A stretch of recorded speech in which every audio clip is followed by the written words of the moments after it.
Hello students, मैं आपका अंकित sir लेके आ गया हूं सीबीएसई क्लास 10th का सैंपल पेपर जो कि 2021 के न्यू सीबीएसई पैटर्न पे बेस है। तो देखते हैं, यहाँ पे हम क्वेश्चंस देखते हैं, सॉल्व करते हैं उनको और समझते हैं किस टाइप से क्वेश्चन इस साल पूछे जाने हैं आपके लिए।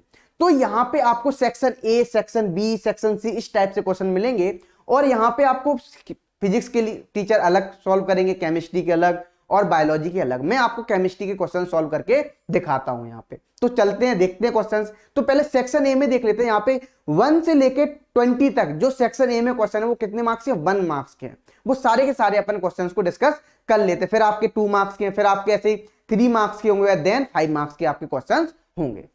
तो देखते हैं यहाँ पे क्वेश्चन किस तरीके से पूछे गए। यहाँ पे पहला क्वेश्चन देखते हैं यहाँ पे सेक्शन ए में। तो देखो ये रहा पहला क्वेश्चन। ये क्या बोल रहा है? ये बोल रहा है list any 2 observation when ferrous sulphate is heated in a dry test tube. देखो, जब आप फेरस सल्फेट को यदि हीट करेंगे तो सबसे पहले तो कलर चेंज होगा। जो फेरस सल्फेट जो कलर होगा उसका क्या? ग्रीन कलर का होगा। और ग्रीन कलर से वो किस कलर में मिलेगा? आपको रेडिश ब्राउन कलर में मिलेगा। तो देखो, जब आप फेरस सल्फेट को हीट करते हो तो क्या मिलता है? Fe2O3 मिलता है, प्लस SO2 मिलता है और प्लस SO3 मिलता है ना। अच्छा, ये आपको कैसा मिलता है? जो Fe2O3 होता है वो कैसा होता है? रेडिश ब्राउन कलर का होता है। कैसा होता है? रेडिश ब्राउन कलर का होता है। इसीलिए आपको क्या मिलता है? यहाँ पे कलर चेंज मिलता है। और यहाँ पे इवोल्यूशन ऑफ गैस भी होती है। वो कौन सी गैसेस है? आपकी SO2 और SO3 आपकी क्या हो रही है? इवोल्यूशन ऑफ गैस हो रहा है। ठीक है ना। आई होप आपको क्लियर हो गया यहाँ होगा। यहाँ पे SO2 और SO3 क्या हो रहा है? यहाँ पे इवॉल्व हो रहा है ना। इतना क्लियर आपको? तो देखो यहाँ पे आप यहाँ पे सॉल्यूशन भी इसका देख सकते हैं। ये आपको सॉल्यूशन दिया हुआ, 2 पूछे गए तो 2 मैंने बता दिए। और एक बात ध्यान और रखना, जो यहाँ पे स्मेल मिलेगी वो क्या करेगी? आपकी चोकिंग कर देगी, है ना। नोज को चोकिंग कर देगी, जिससे क्या स्मेल आपको बैड स्मेल मिलती है। कैसी मिलती? Bad smell. ऑर्डर उसका सही नहीं रहता है। ठीक है ना। तो इतना क्लियर। तो देखो यहाँ पे स्मेल भी जो मिलेगी आपको बैड मिलेगी। तो देखो यहाँ पे क्या हो रहा है? एक तो कलर चेंज हो रहा है, दूसरा यहाँ पे क्या हो रहा है? इवोल्यूशन ऑफ गैस हो रहा है। 2 ही पूछे गए थे, 2 मैंने बता दिए। अच्छा, दूसरा क्या बोल रहा है यहाँ पे? Identify the product from when 1 ml of dilute hydrochloric acid added to 1 gram of sodium metal. तो देखो, जब आप हाइड्रोक्लोरिक एसिड से किससे रिएक्ट कराओगे? सोडियम का मेटल से। किससे करा रहे हो? सोडियम मेटल से रिएक्ट करा रहे हो। तो देखो क्या मिलेगा आपको? HCl की रिएक्शन जब आप सोडियम मेटल से कराएंगे तो क्या मिलेगा आपको? NaCl मिलेगा, प्लस हाइड्रोजन गैस क्या हो जाएगी आपकी? इवॉल्व हो जाएगी। क्या हो जाएगी? यहाँ पे हाइड्रोजन गैस इवॉल्व हो जाएगी, है ना। इतना क्लियर। तो देखो यहाँ पे क्या हो गया? हाइड्रोजन गैस इवॉल्व हो गई। तो देख सकते हैं यहाँ पे सोडियम क्लोराइड प्लस हाइड्रोजन। तो देखो यहाँ पे सॉल्यूशन आपको दिया हुआ है। Sodium chloride and hydrogen gas यहाँ पे आपको मिलेगी। आपको इतना ही बताना था। आप रिएक्शन नहीं भी बताते तो कोई दिक्कत नहीं, आप डायरेक्ट आंसर लिख के आएंगे तब भी आपको मार्क्स पूरे मिलेंगे। अब देखो यहाँ पे दूसरा क्वेश्चन देख लेते हैं। क्वेश्चन नंबर दूसरा क्या बोला? Write the chemical name and chemical formula of the salt used to remove permanent hardness of water. देखो उसका नाम कौन सा ऐसा सॉल्ट है जो परमानेंट हार्डनेस ऑफ वाटर को हटाता है? तो आपको पता है वो कौन सा? Washing soda. कौन सा है? वॉशिंग सोडा, है ना। या हम ऐसे बोलते हैं सोडियम कार्बोनेट क्या बोलते हैं? Sodium carbonate decahydrate. ठीक है ना। तो आप वॉशिंग सोडा बोलते हैं इसको। और इसका जो मॉलिक्यूलर फॉर्मूला होता है वो क्या होता है? Na2CO3.10H2। क्या होता है? .10H2 होता है। तो देख सकते हैं आप यहाँ पे। देखो तो क्या है? परमानेंट। तो क्या लिखा? सोडियम कार्बोनेट डेकाहाइड्रेट इसका क्या है? मॉलिक्यूलर फॉर्मूले का नाम है। इसको अपन वॉशिंग सोडा भी बोलते हैं। क्या बोलते हैं? वॉशिंग सोडा भी बोलते हैं। अगले क्वेश्चन पे चलते हैं। देखो नेक्स्ट क्वेश्चन क्या बोल रहा है यहाँ पे? क्वेश्चन नंबर 3 देखते हैं। क्वेश्चन नंबर 3 बोल रहा है which of the following is not observe in a homologous series. ठीक है, give reason for your choice. तो देखो यहाँ पे हमें बताना है यहाँ पे कि कौन सा ऐसा जो ग्रुप ऑप्शन है जो क्या नहीं है? होमोलोगस सीरीज से मैच नहीं करे, ऑब्जर्व नहीं होगा। तो देखो यहाँ पे क्या बोला? Change in chemical properties. देखो आपको पता है, आपको एक बात तो पता है, यदि हम फंक्शनल ग्रुप सेम लेंगे तो उनकी केमिकल प्रॉपर्टीज क्या होती है? सेम होती है। जैसे एल्कोहल लिया तो एल्कोहल का वो प्रॉपर्टी तो सेम ही रहेगी ना। तो केमिकल प्रॉपर्टीज तो क्या रहेंगी? सेम रहेंगी। लेकिन यहाँ पे क्या बोला? Change in chemical properties. मतलब ये ऑप्शन तो गलत है। ठीक है। हाँ, यदि आप फंक्शनल ग्रुप अलग अलग लोगे तब हो जाएगा, तब आपकी केमिकल प्रॉपर्टीज अलग होंगी, अलग अलग होगी। जैसे आप मान लो OH ले लो, Cl ले लो, तो आप इन दोनों की क्या होंगी? प्रॉपर्टीज अलग अलग होगी। लेकिन जब आप सेम फंक्शनल ग्रुप लोगे तो उस केस में उनकी प्रॉपर्टीज क्या होंगी? चेंज नहीं होंगी। वो क्या होंगी? सेम होंगी। क्या होंगी? सेम होंगी। अच्छा, दूसरा क्या बोल? Difference in CH2 and 14 unit molecular mass. ये भी सही बोल रहा है। ठीक है। ग्रेडेशन इन फिजिकल प्रॉपर्टीज, ये भी सही बोला। सेम फंक्शनल ग्रुप, तो ये भी सही बोल रहा है। मतलब जब फंक्शनल ग्रुप सेम है तो आप समझ सकते हैं वहां पे केमिकल प्रॉपर्टीज क्या होंगी, सेम होंगी। ठीक है ना, इतना क्लियर है ना। तो यहां पे अब क्या लिखा हुआ, चेंज इन केमिकल प्रॉपर्टी, इसलिए इसका आंसर क्या हो जाएगा, ए हो जाएगा, क्योंकि केमिकल प्रॉपर्टीज चेंज नहीं होती हैं, इसलिए ए आंसर हो जाएगा। तो देखो यहाँ पे आपको ए आंसर दिया हुआ है। नेक्स्ट क्वेश्चन पे चलते, अगला क्वेश्चन देखते हैं। यहाँ पे अगला क्वेश्चन क्या बोल रहा है, क्वेश्चन नंबर, यहाँ पे पैराग्राफ पूछा गया, एसर्शन रीजन पूछा गया। क्या पूछा गया, एसर्शन रीजन पूछा गया 14, 15 एंड 16। तो यहाँ पे मैं 14 क्वेश्चन डिस्कस कर रहा हूं, जो आपके 15 और 16 होंगे वो किसमें पूछे गए हैं, वो आपके केमिस्ट्री, बायोलॉजी या आपके फिजिक्स में आएंगे। तो देखो यहाँ पे हम देख लेते हैं, ए लिखा हुआ both assertion and reason are true and R is correct explanation of the assertion. ये आपको ऑप्शन इस टाइप से दिया हुआ है। दूसरा होगा both A and R is true but R is not the correct explanation of the assertion. इस टाइप से क्वेश्चन दिए हुए हैं। तो देखो यहाँ पे हम देख लेते हैं, यहां पे हम सॉल्यूशन देख लेते हैं किस तरीके से करेंगे। देखो क्या एसर्शन लिखा हुआ है, after white washing the walls a shiny white finish on walls is obtain after 2 to 3 days। तो देखो क्या होता है यहाँ पे क्या होता है, आपको मैं बता देता हूं, जो कैल्शियम हाइड्रोक्साइड होता है ना, COH का होल 2, ये क्या नेचर में CO2 गैस है, तो वो क्या करेगा, रिएक्ट करेगा। जब आपका CO2 गैस से रिएक्ट करेगा तो आपको क्या मिलेगा, कैल्शियम कार्बोनेट मिलेगा, CaCO3। ठीक है ना, तो आपको देखो क्या मिलेगा, यहाँ पे CaCO3 की मिल्कनेस मिलती, इसीलिए CaCO3 है ना। इतना क्लियर। तो देखो कौन सी आपको व्हाइट शाइनी दिखता है, आपको 2 to 3 days में व्हाइट मिलता है, वो किसका, कैल्शियम कार्बोनेट का। अच्छा, अब रीजन क्या लिख रहा है यहाँ पे, जब आप कैल्शियम ऑक्साइड की रिएक्शन कराएंगे कार्बन डाइऑक्साइड से, तो क्या मिलेगा आपको, कैल्शियम हाइड्रोजन कार्बोनेट मिलेगा। ठीक है ना, which give shiny white finish. देखो बेटा एक बात तो मैं और बता देता हूं, जो आपका CO2 होता है वो क्या करता है, टेम्पररी होता है। कैसा होता है, टेम्पररी मिल्कनेस करता है। कैसा, टेम्पररी मिल्कनेस करता है। ठीक है ना, मिल्कनेस, याद रखना इस बात को, है ना। अच्छा, लेकिन याद क्यों करता है, क्योंकि यार फर्दर यदि हम इसको एक्सेस में CO2 लेंगे तो क्या मिलेगा, कैल्शियम बाइकार्बोनेट मिलेगा, और वो कैसा होगा, कलरलेस होगा। कैसा होगा, कलरलेस होगा। तो देखो यहां पे क्या हो रहा है, यहां पे जब आप कैल्शियम ऑक्साइड की रिएक्शन कार्बन डाइऑक्साइड से कराएंगे तो आपको क्या मिलेगा, आपको मिलेगा यहां पे CaCO3, यहां भी मिलेगा। याद रखना, यदि आप एक्सेस में लेते तब क्या मिलता आपको, तब तो आपको मिलता कैल्शियम बाइकार्बोनेट। ठीक है ना, तो देखो यहां पे एसर्शन तो सही है but reason is not true, मतलब रीजन क्या आपका गलत है। तो देख सकते हो आप यहां पे रीजन इज फॉल्स। तो आपका आंसर कौन हो जाएगा, तो देख लो आप, assertion is true, reason is false. तो देखो यहां पे क्या हो जाएगा आंसर, आप देख सकते हैं यहां पे आंसर भी आपको दिया है, सी ऑप्शन हो जाएगा।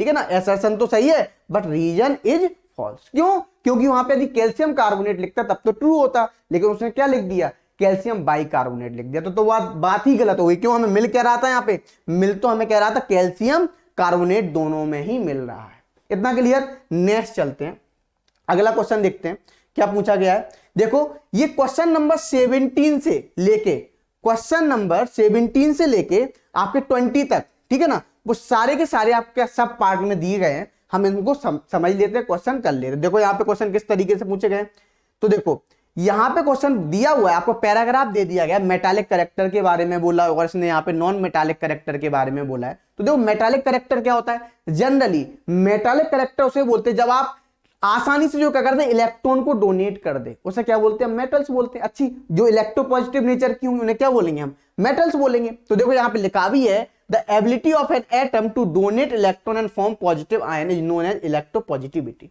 है ना। और जितना ज्यादा इलेक्ट्रोपॉजिटिव कैरेक्टर होगा उतना ही ज्यादा मेटालिक कैरेक्टर भी होगा। तो देखो यहाँ पे क्या होगा, उतना ही ज्यादा मेटालिक कैरेक्टर भी होगा। इतना क्लियर। अच्छा, अब आपको पता ऊपर से नीचे आते हो तो इलेक्ट्रोपॉजिटिव कैरेक्टर क्या होगा, बढ़ेगा। क्यों बढ़ेगा, क्योंकि टॉप टू बॉटम आने पे साइज क्या होता है, इंक्रीज होता है। और जब साइज इंक्रीज होता है, क्यों साइज इंक्रीज होता है, क्योंकि नंबर ऑफ सेल्स क्या होती हैं, इंक्रीज होती हैं। जब नंबर ऑफ सेल्स इंक्रीज होंगी तो आपको पता है जो फोर्स ऑफ अट्रैक्शन होगा न्यूक्लियस और आउटर मोस्ट सेल के बीच में, क्या हो जाएगा, कम हो जाएगा। जब कम हो जाएगा फोर्स ऑफ अट्रैक्शन तो आसानी से इलेक्ट्रॉन को क्या कर देगा, लूज कर देगा। जब इलेक्ट्रॉन को आसानी से लूज कर देगा तो इलेक्ट्रोपॉजिटिव कैरेक्टर आएगा। जब इलेक्ट्रोपॉजिटिव कैरेक्टर आएगा तो उसमें क्या बोलेंगे हम, वहां पे वो अच्छी मेटल होगी। तो आप टॉप टू बॉटम आते तो मेटालिक कैरेक्टर क्या होता है, इंक्रीज होता है। ठीक है। अच्छा, अब क्या बोल रहा है यहाँ पे, और लेफ्ट टू राइट जाओगे, जब आप लेफ्ट टू राइट जाओगे तो साइज क्या होता है आपका, डिक्रीज होता है। क्यों, क्योंकि न्यूक्लियर चार्ज क्या होता है, इंक्रीज होता है। क्या होता है, न्यूक्लियर चार्ज इंक्रीज होता है। इतना क्लियर। अब देखो क्या बोल रहा है, यहां पे बात कर रहा है नॉन मेटालिक कैरेक्टर। दूसरा क्या बोल रहा है, देखो नॉन मेटालिक कैरेक्टर बोले तो देखो the ability of an atom to accept electron, जो आसानी से इलेक्ट्रॉन को एक्सेप्ट कर ले, उसे क्या बोलेंगे हम, नॉन मेटालिक बोलेंगे। ठीक है ना। अच्छा अब क्या बोला, इलेक्ट्रोनिगेटिविटी। देखो इलेक्ट्रोनिगेटिविटी किसे बोलते हैं, टेंडेंसी टू अट्रैक्ट इलेक्ट्रॉन, जो आसानी से इलेक्ट्रॉन को अट्रैक्ट कर ले उसे क्या बोलेंगे हम, इलेक्ट्रोनिगेटिविटी बोलेंगे। ठीक है ना। अच्छा तो देखो क्या बोल रहा है, element having high electronegativity have higher tendency to gain electron from anion. देखो एक बात मैं बता देता हूं, जब आप लेफ्ट टू राइट आएंगे, ठीक है ना, लेफ्ट टू राइट आएंगे तो क्या होगा, साइज कम होगा। साइज कम होगा तो न्यूक्लियर चार्ज बढ़ेगा। जब न्यूक्लियर चार्ज बढ़ेगा तो क्या अट्रैक्ट, इलेक्ट्रॉन को अट्रैक्ट करने की टेंडेंसी बढ़ेगी, तो आपकी इलेक्ट्रोनिगेटिविटी भी क्या होगी, इंक्रीज होगी। जब आप टॉप टू बॉटम आएंगे, जब आप टॉप टू बॉटम आएंगे तो क्या होगा, साइज आपका क्या होगा, साइज आपका इंक्रीज करेगा। न्यूक्लियर चार्ज क्या होगा, डिक्रीज करेगा। जब न्यूक्लियर चार्ज डिक्रीज करेगा, साइज आपका क्या करेगा, इंक्रीज करेगा। तो आप बोलेंगे वहां पे क्या, आपकी किसकी, आपकी जो इलेक्ट्रोनिगेटिविटी होगी वो क्या होगी, आपकी वो भी डिक्रीज करेगी। तो आप एक बात ध्यान रखना, लेफ्ट टू राइट आने पे इलेक्ट्रोनिगेटिविटी इंक्रीज होती है और टॉप टू बॉटम आने पे इलेक्ट्रोनिगेटिविटी क्या होती है, आपकी डिक्रीज होती है। तो देखो यहां पे देख लेते हैं, यहां पे आपको समझा देते हैं। तो देखो यहां पे क्वेश्चन दिया हुआ है, which of the following correctly represent the decreasing order of metallic character of alkali metals। देखो अल्कली मेटल्स कौन कौन सी होती हैं, यहां पे दिया हुआ है, देखो ग्राफ आपको दिया हुआ है, यहां पे आपको ग्राफ दिया हुआ है। तो देखो इस तरीके से आपको ग्राफ दिया हुआ है, इसका हमें बताना है ये अल्कली मेटल्स हैं और ये क्या आपकी हेलोजन मेटल्स दे दिए, फ्लोरीन, क्लोरीन, ब्रोमीन, आयोडीन, इस तरीके से आपको दे दिया गया है। तो देखो यहां पे जब हम एक्सप्लेन करते हैं तो आपको पता है, जब हम टॉप टू बॉटम आएंगे, क्या आएंगे, टॉप टू बॉटम आएंगे, मतलब लिथियम, सोडियम, ली ना के राम बाबू, सोडियम, पोटेशियम, रुबीडियम, सीजियम, जब आप टॉप टू बॉटम आएंगे तो क्या होता है, साइज आपका क्या होता था, इंक्रीज होता था। क्यों इंक्रीज होता है, क्योंकि नंबर ऑफ सेल्स क्या होती थी, इंक्रीज होती थी। तो देख लो आप यहाँ पे जब आप आंसर देखेंगे तो सीजियम का साइज क्या हो जाएगा, सबसे ज्यादा हो जाएगा। सीजियम से कम किसका हो जाएगा, आपका रुबीडियम, फिर आपका हो जाएगा पोटेशियम, फिर सोडियम, फिर आपका लिथियम। तो आप यहाँ पे आंसर देख लो कौन सा हो जाएगा, ये आंसर हो जाएगा। क्या हो जाएगा आपका, ये आंसर हो जाएगा। तो देख सकते हैं आप यहाँ पे आंसर भी देख सकते हैं, लिखा हुआ है। अब नेक्स्ट क्वेश्चन पे चलते हैं, अगला क्वेश्चन देखते हैं। यहाँ पे अगला क्वेश्चन क्या बोल रहा है ना, सेकंड क्वेश्चन देखते हैं क्या बोल रहा है। Hydrogen is placed along with alkali metal in the modern periodic table through it shows non metallic character. देखो हाइड्रोजन आपको पता हो, हाइड्रोजन जो रिसेम्बलेंस रखता है वो हेलोजन एटम के साथ भी रखता है, फ्लोरीन, क्लोरीन, ब्रोमीन, आयोडीन, और वो आपका किसके साथ रखता है, और वो आपका अल्कली मेटल के साथ भी रिसेम्बलेंस रखता है। क्यों रखता है, इसलिए रखता है ये क्योंकि आसानी से क्या कर देगा, एक इलेक्ट्रॉन को डोनेट कर देगा। तो क्या बना लेता है, H प्लस आयन बना लेता है। मतलब क्या, यूनी पॉजिटिव। और अल्कली मेटल भी कैसी होती है, यूनी पॉजिटिव होती है, इसीलिए क्या होता है, रिसेम्बलेंस करता है। तो देख सकते हैं आप यहाँ पे लिखा हुआ, as hydrogen has one electron readily loses electron to form negative ion. नहीं भाई, लॉस इलेक्ट्रॉन करने पे पॉजिटिव आयन आता है ना। अच्छा अब यहाँ पे as hydrogen can easily lose one electron like alkali metal to form positive ion. तो आंसर कौन सा हो जाएगा इसका, बी आंसर हो जाएगा। ठीक है ना, क्यों, क्योंकि वो आसानी से इलेक्ट्रॉन को लॉस कर रहा है। जब आसानी से इलेक्ट्रॉन को लॉस कर रहा है तो मतलब वो कैसा हो, इलेक्ट्रोपॉजिटिव। तो वो किससे रिसेम्बलेंस कर रहा है, आपका अल्कली मेटल्स के साथ रिसेम्बलेंस कर रहा है। ठीक है, नेक्स्ट क्वेश्चन पे चलते हैं, अगला क्वेश्चन देखते हैं यहाँ पे। तो देखो यहाँ पे सॉल्यूशन भी लिखा हुआ है, बी ऑप्शन है। नेक्स्ट क्वेश्चन का चलते हैं, क्वेश्चन नंबर 18 का थर्ड। तो यहाँ पे क्या बोल रहा है, यहाँ पे बोल रहा है which of the following has highest electronegativity. देखो आपको ग्राफ दिया गया था फ्लोरीन, क्लोरीन, ब्रोमीन, आयोडीन, और आपको पता है, मैंने अभी हाल बताया, फ्लोरीन, क्लोरीन, ब्रोमीन, आयोडीन में आपको पता है जो बॉटम टू टॉप आते हैं, बॉटम से टॉप, तो आपका इलेक्ट्रोनिगेटिविटी क्या होती है, इंक्रीज होती है। और आपको पता है टॉप टू बॉटम आते हैं तो इलेक्ट्रोनिगेटिविटी क्या होती है, आपकी डिक्रीज होती है। क्यों डिक्रीज होती है इलेक्ट्रोनेगेटिविटी, हमने बताया था क्योंकि साइज क्या होता है, इंक्रीज होता है, तो न्यूक्लियर चार्ज क्या होता है, कम होता है, इसीलिए क्या होती है, इलेक्ट्रोनेगेटिविटी डिक्रीज करती है। लेकिन टॉप बॉटम टू टॉप जाने पे क्या होती है, इलेक्ट्रोनेगेटिविटी इंक्रीज करती है। इसलिए आंसर क्या हो जाएगा इसका, फ्लोरीन आंसर हो जाएगा। और याद रख लेना ये मोस्ट इलेक्ट्रोनेगेटिव एटम है पूरी पीरियोडिक टेबल में। पूरी पीरियोडिक टेबल में सबसे ज्यादा इलेक्ट्रोनेगेटिव एटम है, मोस्ट इलेक्ट्रोनेगेटिव एटम। फिर इसके बाद फ्लोरीन, मैं नॉलेज के लिए बता रहा हूं, फ्लोरीन, फिर ऑक्सीजन, फिर नाइट्रोजन, ये आपका फोन, ये तीनों ही सबसे ज्यादा इलेक्ट्रोनेगेटिव एटम है। सबसे ज्यादा फ्लोरीन होता है, उससे कम ऑक्सीजन, उससे कम नाइट्रोजन। आप फोन की तरीके से आप इसको याद कर सकते हैं। तो देखो यहाँ पे आपको मैं यहाँ पे सॉल्यूशन भी दिखा देता हूं, क्या हो गया आंसर, फ्लोरीन आंसर इसका हो गया। नेक्स्ट क्वेश्चन पे चलते हैं। अगला क्वेश्चन है 18 का फोर्थ क्वेश्चन आ गया। तो देखो यहाँ पे क्या बोल रहा है, identify the reason for the gradual change in electronegativity in halogen down the group. देखो आपको पता है जब आप टॉप टू बॉटम आते हैं, डाउन द ग्रुप आते हैं, जब टॉप टू बॉटम आएंगे तो साइज क्या होगा, इंक्रीज होगा। जब साइज इंक्रीज होगा मतलब न्यूक्लियर चार्ज क्या होगा, डिक्रीज होगा। जब न्यूक्लियर चार्ज डिक्रीज होगा तो आप समझेंगे यहाँ पे तो इलेक्ट्रोनेगेटिविटी भी क्या होगी, डिक्रीज होगी। तो देखो टॉप टू बॉटम आने पे क्या हुआ, इलेक्ट्रोनेगेटिविटी डिक्रीज होगी। तो आप देख सकते हैं यहाँ पे क्यों, क्योंकि आप ऐसे भी देख सकते हैं कि जब टॉप टू बॉटम आ रहे हैं तो न्यूक्लियर चार्ज क्या और डिक्रीज हो रहा है, इसीलिए तो क्या और इलेक्ट्रोनेगेटिविटी भी डिक्रीज हो रही है। तो देख सकते हैं आप यहाँ पे electronegativity increases down the group due to decrease in atomic size, नहीं भाई ये तो गलत है। फिर क्या लगा, electronegativity decreases down the group due to decrease in the tendency to lose electron, नहीं भाई ये भी सही नहीं है ना। फिर क्या होगा D, electronegativity increase down the group due to increase in force of attraction between nucleus and valence, ये भी नहीं होगा। फिर आंसर क्या होगा, एक्चुअली इसका आंसर जो होगा वो कौन सा होगा, सी होगा। कौन सा होगा, सी आंसर होगा। सी कैसे हो जाएगा, क्योंकि आप जब इलेक्ट्रोनेगेटिविटी टॉप टू बॉटम आ रहे हो तो क्या हो रहा है, डिक्रीज हो रही है। जब डिक्रीज हो रही है, क्यों डिक्रीज हो रही है, क्योंकि एटॉमिक रेडियस क्या हो रही है, बढ़ रही है। हमने बताया है यहाँ पे जो लिखा हुआ है, साइज जब बढ़ेगा तो न्यूक्लियर चार्ज कम होगा, न्यूक्लियर चार्ज कम होगा तो इलेक्ट्रोनेगेटिविटी भी क्या होगी, डिक्रीज होगी। तो इसका आंसर क्या हो जाएगा, सी आंसर हो जाएगा। देखो लिखा हुआ है ना। नेक्स्ट चलते हैं, अगला क्वेश्चन देखते हैं। क्वेश्चन नंबर 18 देखते हैं यहाँ पे, फोर्थ पार्ट उसका। तो क्या बोल रहा है, ये बोल रहा है which of the following reason correctly justify the fluorine has smaller atomic radius than lithium. ठीक है, बताते हैं यहाँ पे। देखो आपको पता है, आपको फ्लोरीन दे दिया सेम, फिर आपको लिथियम दे दी, पहले लिथियम है फिर फ्लोरीन है, इस तरीके से अरेंज है। एक ही सेम पीरियड है ना। यदि आप सेम पीरियड कैसे पता लगा, इसका 3 एटॉमिक नंबर है, इसका कितना है 9। देखो यहाँ पे 2,1, यहाँ पे क्या हो जाएगा 2,7, तो इनका पीरियड तो सेम ही नहीं है। सेम पीरियड सेम कैसे है, क्योंकि नंबर ऑफ सेल्स क्या है, सेम भरी हुई फिल है। जब नंबर ऑफ सेल्स सेम भरी हुई हैं मतलब तो उसी जितनी सेल्स भरी होती हैं इलेक्ट्रॉन से, वही तो उसका क्या होता है, पीरियड नंबर होता है। तो 2 सेल्स भरी हुई हैं तो इसका पीरियड नंबर भी क्या हो गया, 2 हो गया। अब देखो, अब आपको पता है लेफ्ट टू राइट आते हैं तो इलेक्ट्रोनेगेटिविटी क्या होती है आपकी, इंक्रीज होती है। क्यों होती है इंक्रीज इलेक्ट्रोनेगेटिविटी, इलेक्ट्रोनेगेटिविटी इसलिए इंक्रीज होती है क्योंकि साइज क्या होता है, डिक्रीज होता है, और रेडियस और आपका न्यूक्लियर चार्ज क्या होता है, इंक्रीज होता है। तो फ्लोरीन की क्या हो जाएगी, इलेक्ट्रोनेगेटिविटी ज्यादा हो जाएगी। ठीक है, तो देख सकते हैं आप यहाँ पे लिखा भी होगा, क्या लिखा, fluorine and lithium in the same group, नहीं भाई सेम ग्रुप के तो नहीं है, सेम पीरियड के हैं, ये तो पहली गलत। तो fluorine and lithium are in the same period. ठीक है, atomic size increase across the period due to increase the number of shells, नहीं भाई ये तो गलत है। तो देखो C option, fluorine and lithium are in the same group, atomic size decreases down the group. यहाँ पे क्या बोल रहा है, फ्लोरीन एंड लिथियम है जो are in the same group बोल रहा है, जो atomic size decreases down the group.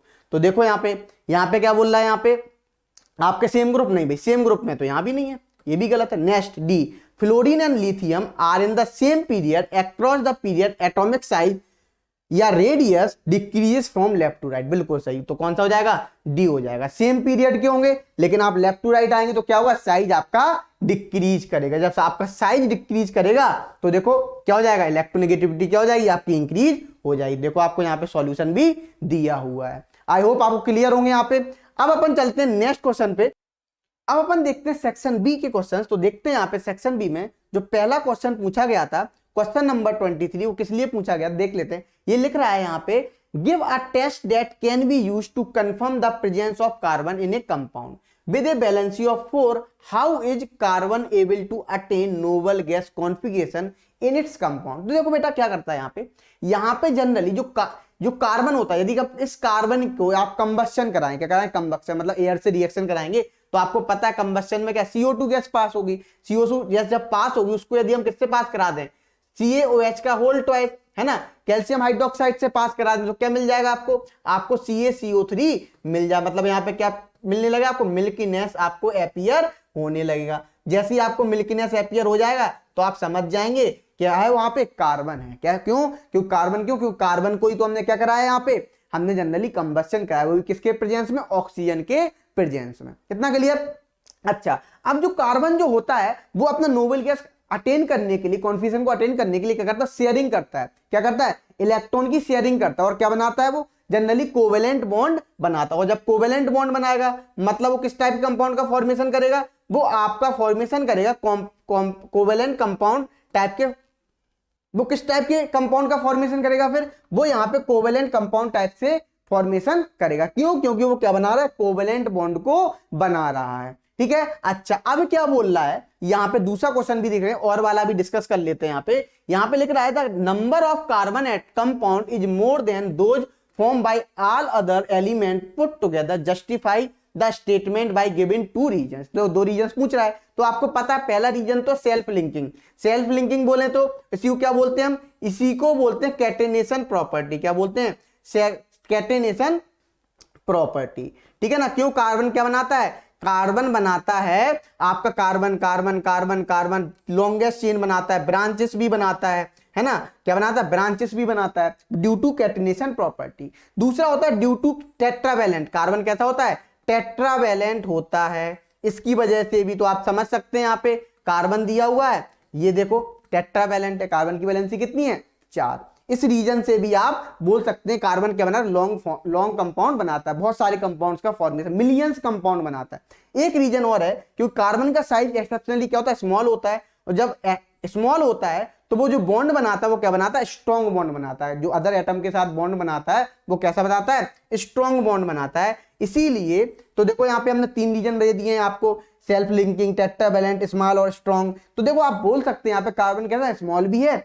और स्ट्रॉन्ग बॉन्ड भी बनाता है। तो यहाँ पे आप कोई भी 2 रीजन लिख देंगे एग्जाम में, तो आप देख सकते हैं यहाँ पे आपको सॉल्यूशन भी दिया हुआ है।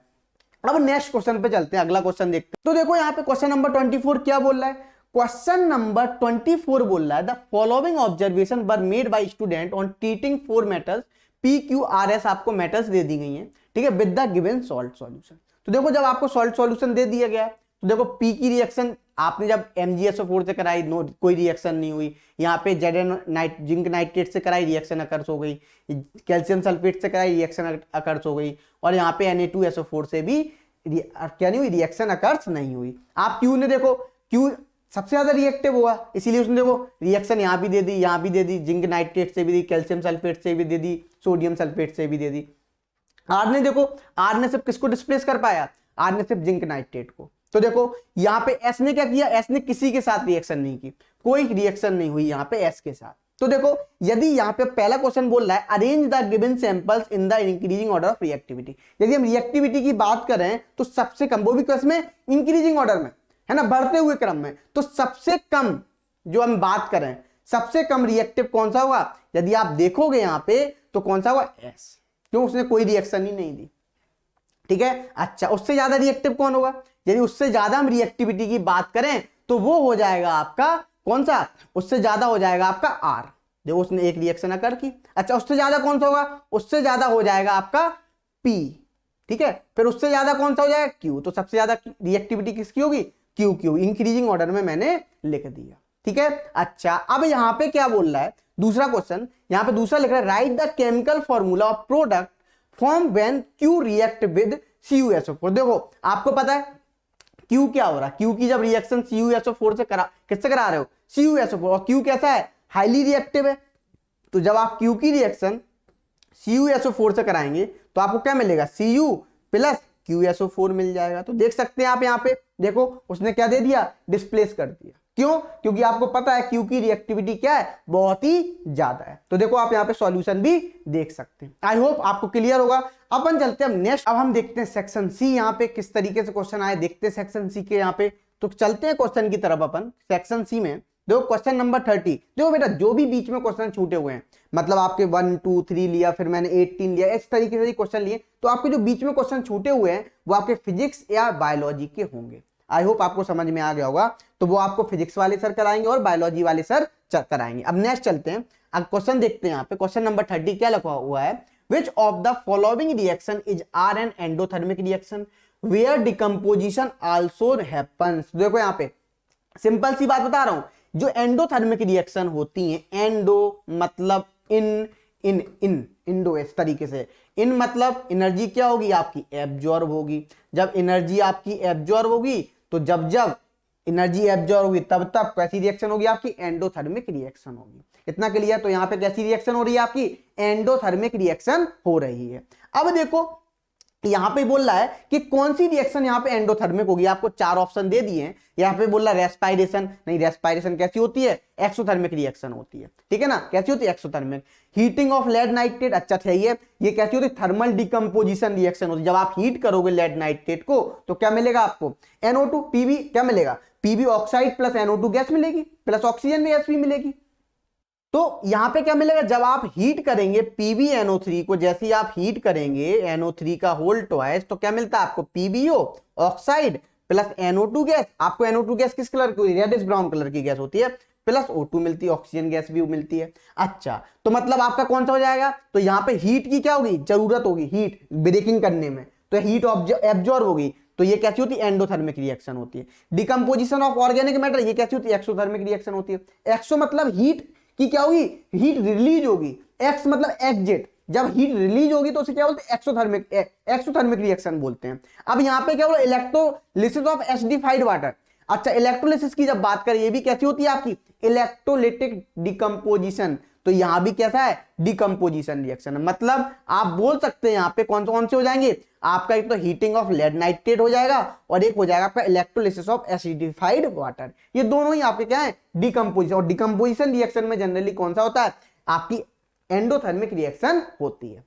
यहां पे मत जाना, यहां पे लिखा हुआ डिकम्पोजिशन ऑफ ऑर्गेनिक मैटर। जब आप डिकम्पोजिशन कराते हो ऑर्गेनिक मैटर का तो वहां पे क्या एक्सोथर्मिक रिएक्शन होती है। कैसी होती है एक्सोथर्मिक। उस केस में क्या आपकी हीट रिलीज होती है, ठीक है ना। इतना क्लियर। तो आपको एक तो हीटिंग ऑफ लेड नाइट्रेट हो जाएगा, एक आपका इलेक्ट्रोलिसिस ऑफ एसिडिफाइड वाटर हो जाएगा, जो की रिएक्शन कैसी है एंडोथर्मिक रिएक्शन है।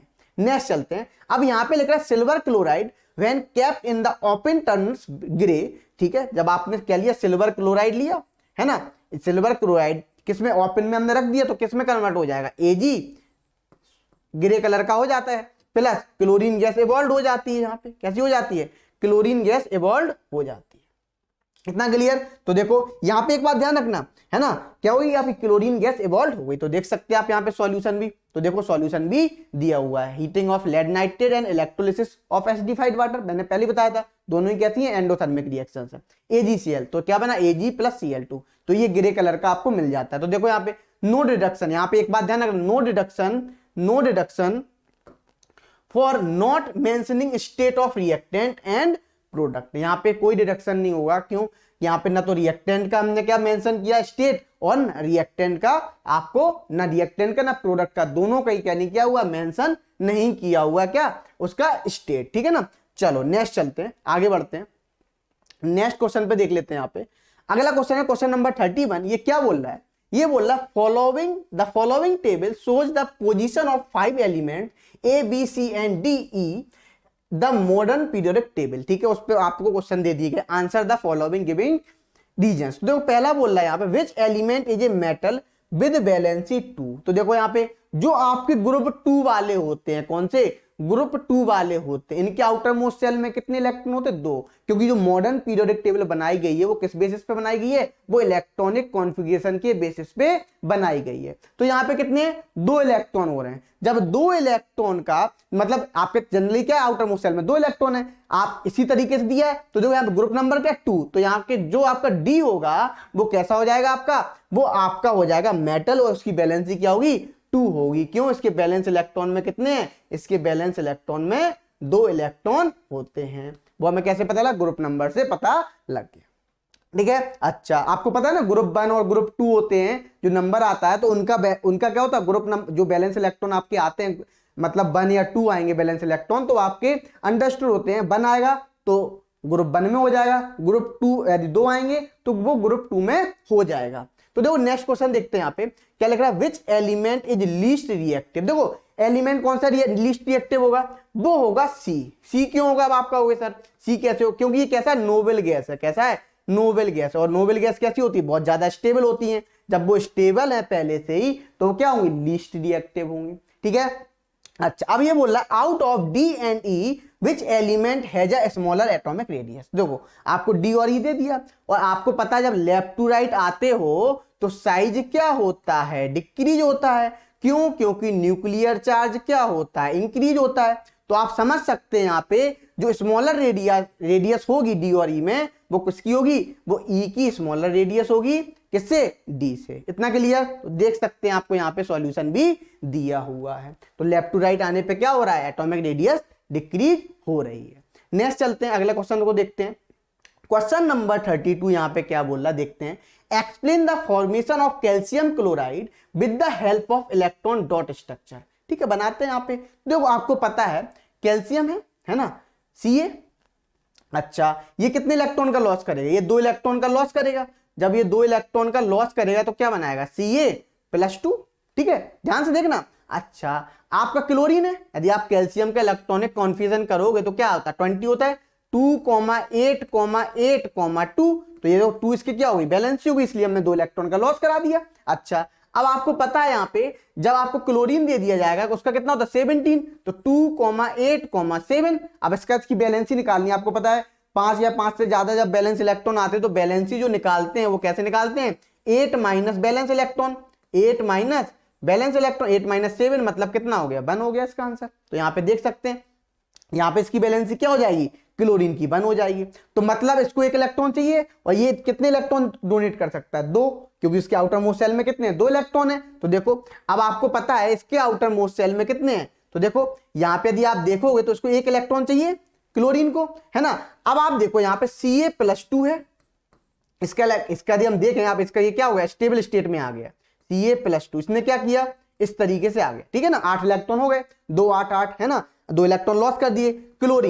क्लोरीन को कितने इलेक्ट्रॉन चाहिए, 2 क्लोरीन है यहाँ पे, 2 क्लोरीन, इन दोनों ने क्या ले लिए, 1 इलेक्ट्रॉन ले लिया। इलेक्ट्रॉन का क्या हो गया, ट्रांसफर हो गया। जब इलेक्ट्रॉन का ट्रांसफर हो गया तो यहाँ पे कितने हो गए, बोलो, यहाँ भी 8 हो गए, यहाँ भी 8 हो गए। देखा जाए कितने इलेक्ट्रॉन हो गए, यहाँ भी आपके 8 इलेक्ट्रॉन हो गए। क्यों, यहाँ पे इलेक्ट्रॉन का क्या हो गया, लॉस हो गया। अब आपको पता है इसने लॉस किया, इसने क्या किया, गेन किया। जब गेन और लॉस होता है तो यहाँ पे कौन सा बॉन्ड बनेगा, यहाँ पे आयनिक बॉन्ड बनता है। क्या बनता है, आयनिक बॉन्ड बनता है। मतलब एक कैसा कंपाउंड है, आयनिक कंपाउंड है। कैसा है, आयनिक कंपाउंड है आपका।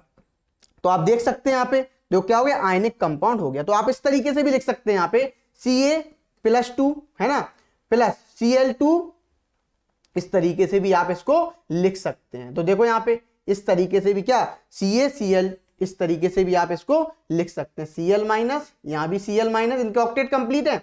यहाँ भी इसने इलेक्ट्रॉन को डोनेट किया, यहाँ भी इलेक्ट्रॉन को डोनेट किया। जब आप इसका फॉर्मूला ऑफ कंपाउंड लिखेंगे तो क्या लिखेंगे, CaCl2 लिख देंगे। तो देखो यहाँ पे आप देख सकते हैं, यहाँ पे मैं सॉल्यूशन भी दिखा देता हूं। देखो क्या हुआ, 2 क्लोरीन थे आपके इस तरीके से, तो मैंने अलग अलग बनाए थे, 1 इलेक्ट्रॉन ले लिया उसने। देखो 8 8 कर लिया ऑक्टेट, यहाँ पे डॉट बना हुआ है, 8 8 कर लिए। तो देखो यहाँ पे इस तरीके से उसने ट्रांसफर कर लिया। तो देखो आपका क्या मिल गया, आपका CaCl2 मिल गया। अब नेक्स्ट क्वेश्चन क्या बोल रहा है, नेक्स्ट क्वेश्चन बोल रहा है यहाँ पे, why do ionic compound do not conduct electricity in solid state but conduct electricity in molten and aqueous state। देखो बेटा, ये इलेक्ट्रिसिटी क्यों कंडक्ट नहीं करता सॉलिड स्टेट में, क्योंकि कैसा होता है, हाईली रिजिड होता है। और रिजिड होता है मतलब हार्ड होता है, रिजिड होता है। ठीक है ना, तो यहाँ पे उसको फ्री आयंस नहीं मिलते हैं। जब फ्री आयंस या फ्री इलेक्ट्रॉन्स नहीं मिलेंगे तो वो क्या नहीं करेगा, आयनिक कंपाउंड इलेक्ट्रिसिटी को कंडक्ट नहीं करेगा। जैसे इसको आप मोल्टन स्टेट में लाएंगे या एक्वस सॉल्यूशन में लाएंगे तो क्या मिलने लगेंगे, आपको फ्री आयंस मिलने लगेंगे। जब फ्री आयंस मिलने लगेंगे तो इलेक्ट्रिसिटी क्या करने लगेगा, वो कंडक्ट करने लगेगा। तो याद रखना, इसीलिए सॉलिड स्टेट में क्या नहीं करता है, इलेक्ट्रिसिटी को कंडक्ट नहीं करता है। लेकिन आपका ये कब कंडक्ट इलेक्ट्रिसिटी को करेगा, जैसे ही आप इसको मोल्टन स्टेट और एक्वस सॉल्यूशन में लेंगे वैसे ही इलेक्ट्रिसिटी को कंडक्ट करने लगेगा। क्यों करने लगेगा, क्योंकि इसमें यहाँ पे क्या मिलेंगे, आपको फ्री आयंस मिलने लगेंगे। आई होप आपको क्लियर होगा। ठीक है, अब हम चलते हैं। तो अब हम देखते हैं यहाँ पे सेक्शन डी में किस टाइप से क्वेश्चन पूछेंगे, वो भी देख लेते हैं यहाँ पे सेक्शन डी को। तो देखो सेक्शन डी में पहला क्वेश्चन पूछा गया, match the following pH values 1 7 10 13 to the solution given below, है ना। तो देख लेते हैं यहाँ पे क्या बोल रहा है, क्वेश्चन 34 है, तो इसको देख लेते हैं यहाँ पे। तो यहाँ पे आपको पीएच याद होनी चाहिए, है ना। जैसे आपको दे दिया मिल्क ऑफ मैग्नीशिया, MgOH का whole twice, gastric juice, brine, aqueous sodium hydroxide, तो आपको यहाँ पे क्या दे दिया, क्या होना चाहिए, आपको याद होना चाहिए। यदि आप जैसे मान लो मिल्क ऑफ मैग्नीशिया, जो मिल्क ऑफ मैग्नीशिया बोले तो MgOH का होल ट्वाइस, है ना। ये कैसा होगा, OH आयन है, मतलब कैसा होगा, ये बेसिक नेचर का होगा। तो आपको इतना तो पता होगा कि इसकी पीएच कितनी होगी, 7 से ज्यादा होगी। मैं बता देता हूं अभी 10 होती है, इसको तो आपको याद ही होना, पीएच किस कंपाउंड कितनी होती है वो तो आपको याद ही रखनी पड़ेगी। अब देखो यहाँ पे गैस्ट्रिक जूस क्या होगा, इसकी जो पीएच होती है 1 होती है, 1 to 3 के बीच में होती है, 1 to 2 3 के बीच में होती है ना। तो देखो ब्राइन आपका क्या होता है, अब ब्राइन आपका कब मिलता है, ब्राइन आपको बोलते हैं एक्वस, ब्राइन सॉल्यूशन सुना होगा ना, जब आपने क्लोर अल्कली प्रोसेस पढ़ी थी तो आपको पता होगा ब्राइन सॉल्यूशन एक्वस NaCl। और ये कब मिलेगा आपको, जब आप एसिड की रिएक्शन स्ट्रॉन्ग बेस से कराएं, स्ट्रॉन्ग एसिड आपस में स्ट्रॉन्ग बेस रिएक्शन करेगा, HCl प्लस NaCl, तो क्या मिलेगा आपको, है ना, HCl प्लस और किसकी, NaOH की रिएक्शन जब आप कराएंगे तो क्या मिलेगा आपको, ब्राइन मिलेगा, HCl प्लस NaOH। तो देखो इस तरीके से, तो आपको पता है ये कैसी रिएक्शन होती थी, NaCl मिलता था और क्या मिलता था, NaOH NaCl, क्या मिलता था यहाँ पे आपको मिलता था NaCl प्लस वाटर, यही मिलता था, इसी को तो ब्राइन बोलते हैं एक्वस NaCl को। तो यहाँ पे पीएच कितना होगा इसका, 7 होगा, ठीक है ना, न्यूट्रलाइजेशन रिएक्शन हो रही है। अच्छा ये एक्वस सोडियम हाइड्रोक्साइड, इसकी पीएच कितनी होती है, 13 होती है, कितनी होती है, 13 होती है। इतना क्लियर आपको यहाँ पे याद रखनी पड़ेगी। अब देखो नेक्स्ट क्वेश्चन है, नेक्स्ट क्वेश्चन बोल रहा है Amit and Rita decided to bake a cake and added baking soda to the cake batter, ठीक है, बनाने के लिए ऐड किया, explain with the balance reaction. तो हमें यहाँ पे बैलेंस रिएक्शन बताना, और ये भी बताना the role of baking soda, mention any other use of baking soda. तो देखो आपको पता है बेकिंग सोडा कैसे बोलते हैं, सोडियम हाइड्रोजन कार्बोनेट को बेकिंग सोडा बोलते हैं, ठीक है, या सोडियम बाइकार्बोनेट भी बोलते हैं। इसको जब आप डिकम्पोजर हीट कराएं तो क्या मिलेगा, Na2CO3 plus CO2 plus H2O मिलेगा, यही मिलेगा, है ना। अच्छा CO2 गैस इवॉल्व हो रही है, और आपको पता है यहाँ पे जो NaHCO3 है, इसको यदि हमें बैलेंस करना तो उसे मल्टीप्लाई कर देते हैं, रिएक्शन बैलेंस हो गई, ये तो रिएक्शन बैलेंस हो गई। और यहाँ पे जो CO2 गैस इवॉल्व हो रही है, इसी की वजह से जो आपका केक आप जो स्टूडेंट बना रहे, कौन, रीता और आपके अमित, वो आपके केक बना रहे हैं, उससे क्या बन जाएगा, जैसे CO2 गैस इवॉल्व होगी तो जो केक आपको मिलेगा फ्लफी और सॉफ्ट मिलता है, क्या मिलता है, फ्लफी और सॉफ्ट मिलता है, वो किसकी वजह से, कार्बन डाइऑक्साइड इवॉल्व होने की वजह से। अच्छा अब इसका हम यूज कहां कहां करते हैं, इसका यूज जनरली हम न्यूट्रलाइजेशन, आप एंटासिड की तरह यूज करते हैं, जब पेट में क्या होने लगती है आपको, एसिडिटी, स्टोमच पेन होने लगता है, एसिडिटी बढ़ने लगती है, तो हम इसका यूज करते हैं, किसका, इसका हम, और वॉशिंग सोडा बनाने के लिए भी हम इसका यूज करते हैं, ठीक है ना, इंडस्ट्रियल में भी हम इसको यूज करते हैं। आई होप आपको क्लियर होगा। तो सबसे बड़ा यूज है इसका एज अ एंटासिड, है ना। एंटासिड बोले तो आप इसको जब पेट में आपको क्या स्टोमच पेन होने लगता है तो उस केस में आप क्या लेते हैं, एंटासिड को लेते हैं, तो जिससे क्या हो जाता है, न्यूट्रलाइजेशन रिएक्शन हो जाती है, CO2 गैस क्या हो जाती है, न्यूट्रलाइजेशन रिएक्शन होगी, है ना, किससे, आपके NaCO3 और आपस में जो आप लेंगे जब इसको एज एंटासिड, और वो कैसा हुआ, एसिड बेस रिएक्शन होगी, न्यूट्रलाइजेशन रिएक्शन होगी, और क्या बन जाएगा आपका स्टोमच पेन कम हो जाए, इरिटेशन क्या हो जाएगा, आपको कम हो जाएगा। इतना क्लियर। अच्छा तो देखो यहाँ पे यदि हम बात करें, यहाँ पे क्या दिया हुआ जो, और मैं आपको क्वेश्चन दिएगा पहला, 4 सैंपल्स दे दिए ABCD, change the colour of pH paper of solution, green, reddish, pink, blue and orange, आपको ये कलर दे दी गया, pH जो उसका pH मिले आपको 7 to 10.56, मतलब हम लिख लेते हैं यदि A का जो pH मिला वो कितना मिला, वो मिला हमें 7, ठीक है ना, और B का जो pH मिला वो क्या मिला 2, और C का जो pH मिला वो हमें मिला 10.5, और जो D का pH मिला वो कितना मिला 6 मिला। यहां पे बोला है which one has highest amount of hydrogen ion concentration, देखो हाइड्रोजन आयन कंसंट्रेशन की बात कर रहा है, तो आपको पता है हाइड्रोजन आयन कंसंट्रेशन की बात करें तो जितना ज्यादा पीएच होगा उतना ही कम क्या होगा, H+ आयन होगा, मतलब जितना कम पीएच उतना ही ज्यादा H+ आयन, मतलब पीएच जो होता है वो inversely proportional to H+ ion के होता है। अच्छा अब देखो, अब आपको मैं एक बात बता देता हूं यहां पे सिंपल सी, उसने क्या बोला H+ आयन का कंसंट्रेशन ज्यादा मिलेगा, तो सबसे कम पीएच किसमें है, बी की पीएच सबसे कम है, जब बी की पीएच सबसे कम है तो जो H+ आयन मिलेंगे तो वो किसमें ज्यादा मिलेंगे, बी में सबसे ज्यादा मिलेंगे, तो इसका आंसर क्या हो जाएगा, बी में सबसे ज्यादा आपके क्या मिलेंगे, H+ आयन मिलेंगे, क्यों, उसका पीएच सबसे कम है। अब देखो नेक्स्ट क्वेश्चन क्या बोल रहा है, दूसरा देखते हैं, दूसरा यहाँ पे बोल रहा है arrange the 4 sample in the decreasing order of their pH. अच्छा, पीएच का हमें डिक्रीजिंग ऑर्डर लिखना है। देखो सबसे ज्यादा पीएच किसकी है, यदि सबसे ज्यादा पीएच देखी जाए तो सी की है, सी के बाद फिर किसकी है ए, फिर किसकी हो जाएगी आपकी डी, और फिर क्या हो जाएगी आपकी बी। ये क्या हो जाएगी आपकी डिक्रीजिंग ऑर्डर में क्या हो जाएगा पीएच का ऑर्डर हो जाएगा। तो देखो आपको मैं यहाँ पे आंसर भी दिखा देता हूं, देखो यहाँ पे आंसर भी लिखा हुआ है सी ए डी बी और बी आंसर इसका हो गया। अब नेक्स्ट देखो, नेक्स्ट क्वेश्चन क्या बोल रहा है यहाँ पे, अगला क्वेश्चन लिखा हुआ है Rahul found that the plaster of Paris which he stored a container has become a very hard and lost it binding nature. What is the reason for this? Write a chemical equation to represent reaction taking place. तो देखो यहां पे अभी बात आ रही है, यहां पे उसने क्या बोला, यहां पे वो बोल रहा कि हमने जब रखे रहे उसको कंटेनर में तो क्या हो गया हार्ड मास बन गया। तो सिंपल शब्दों में बताऊं तो देखो यहाँ पे जो आपका जिप्सम क्या था, आपका जो CaSO4 क्या था, आपका जो प्लास्टर ऑफ पेरिस था CaSO4 डॉट हाफ H2O मतलब कैल्शियम सल्फेट हेमीहाइड्रेट, इसका केमिकल नेम होता है, इसी को बोलते हैं हम POP। उसने क्या किया, उसने कंटेनर में जो वाटर मॉलिक्यूल, जो भी वाटर मॉलिक्यूल्स थे उसने क्या किया, उनसे रिएक्ट कर लिया, और जैसे ही उसने उससे रिएक्ट किया तो उसने क्या बना लिया, उसने जिप्सम का फॉर्मेशन कर लिया। और जैसे ही जिप्सम बना तो आपको पता है क्या होता है, बहुत ही हार्ड होता है। क्या होता है, बहुत ही हार्ड होता है, जिसकी वजह से वो फर्दर उसको उसमें नहीं बना पाया। ठीक है ना, तो देख सकते हैं आप यहाँ पे क्या लिखा हुआ है, उसने किया क्या फिर देखो व्हाट इज द रीजन, हमने बताया किसका फॉर्मेशन होगा, जिप्सम का फॉर्मेशन हो गया। ठीक है, अच्छा केमिकल रिएक्शन भाई बता दी हमने, केमिकल रिएक्शन जैसे हमने उसकी किसकी रिएक्शन, जैसे हमने प्लास्टर ऑफ पेरिस की रिएक्शन वाटर मॉलिक्यूल से जैसे रिएक्शन किया तो CaSO4.2H2O ले लिया, उसने क्या ले लिया नेचर से, उसने मॉलिक्यूल ले लिए कितने 3/2H2O को ले लिया, और क्या बना लिया जिप्सम का फॉर्मेशन बना लिया, जो कि बहुत हार्ड होता है, बहुत हार्ड होता है। ठीक है, अच्छा आपको पता है ना जिप्सम से भी हम प्लास्टर ऑफ पेरिस बनाते हैं, यदि हम इसको हीट कर दें 100 डिग्री सेल्सियस पे तो 3/2H2O निकल जाएगा और क्या मिल जाएगा, प्लास्टर ऑफ पेरिस मिल जाएगा।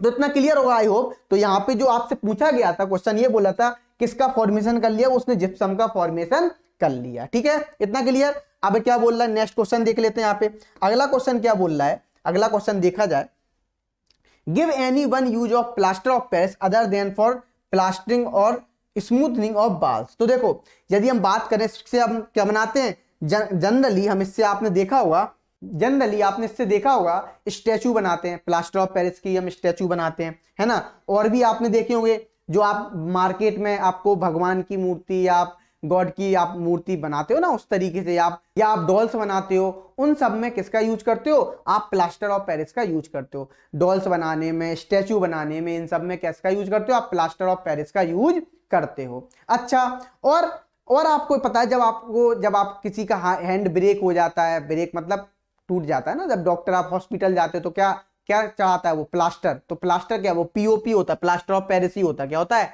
वो आपका POP ही होता है, प्लास्टर ऑफ पेरिस ही होता है। आई होप आपको यहां तक क्लियर होंगे। ठीक है, अब आपको क्या करना है, इसको वीडियो को देखना है, बार बार देखना, जब तक देखना जब तक कि क्लियर ना हो जाए। ठीक है, ये नए टाइप का सैंपल पेपर था जो आपको अभी के तुरंत अभी CBSE ने रिलीज किया हुआ है, उसका मैंने सारा का सारा केमिस्ट्री का पार्ट का सॉल्यूशन दे दिया है। आई होप आपको क्लियर होगा। इसी तरीके से आपको फिजिक्स के भी मिल जाएंगे, बायोलॉजी के भी मिल जाएंगे। ठीक है बच्चा पार्टी, तो चलते हैं, मिलते हैं आपसे नेक्स्ट क्लास में। अभी के लिए थैंक यू सो मच, टाटा बाय बाय।